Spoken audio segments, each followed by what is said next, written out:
কৃত্রিম বুদ্ধিমত্তার কাছে চাকরি হারানোর ভয় করছেন শত শত তরুণ। অটোমেটিক রোবট ও কৃত্রিম বুদ্ধিমত্তা ইতোমধ্যেই অনেক কাজ মানুষের চেয়ে অনেক দ্রুত এবং নির্ভুলভাবে করছে। আর্টিফিশিয়াল ইন্টেলিজেন্স বা কৃত্রিম বুদ্ধিমত্তা দ্রুত চাকরির বাজার বদলে দিচ্ছে, এতে কারো দ্বিমত নেই।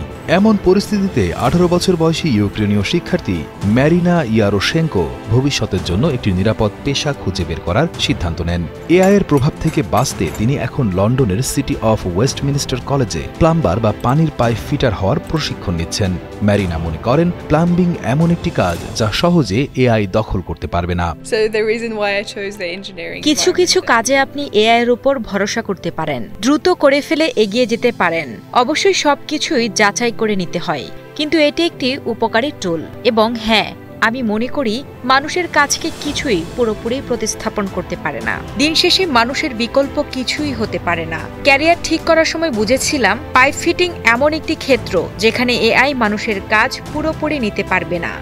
সম্প্রতি একটি সমীক্ষায় দেখা গেছে, ব্রিটেনের প্রতি 6 জনের মধ্যে একজন নিয়োগকর্তা মনে করেন আগামী 1 বছরে এআই ব্যবহার করে তাদের লোকবল কমানো সম্ভব। সিডব্লিউসি এর মতো প্রশিক্ষণ প্রতিষ্ঠানগুলোতে ইঞ্জিনিয়ারিং এবং নির্মাণ কাজের কোর্সে ভর্তি গত 3 বছরে প্রায় 10% বেড়েছে। কলেজের প্রধান নির্বাহী স্টিফেন ডেভিস এই বৃদ্ধির কারণ হিসেবে এআই এর উত্থান এবং সেই সঙ্গে বিশ্ববিদ্যালয়ের উচ্চ খরচের ভয়কে দায়ী করছেন।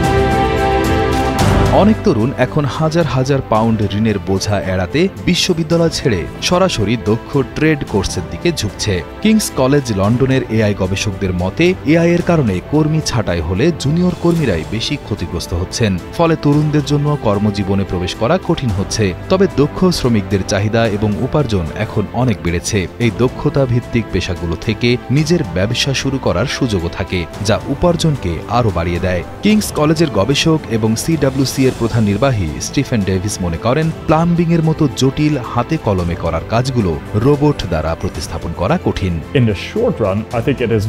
কখনো কখনো প্লাম্বারদের টয়লেটের ভেতরে হাত দিয়ে জ্যাম খুলতে হয়। এটি শুনে অস্বস্তিকর লাগলেও কাজের বাস্তবতা এমনই। আমি এমন রোবটের সন্ধান এখনো পাইনি যা আমাদের জন্য এই কাজ করবে।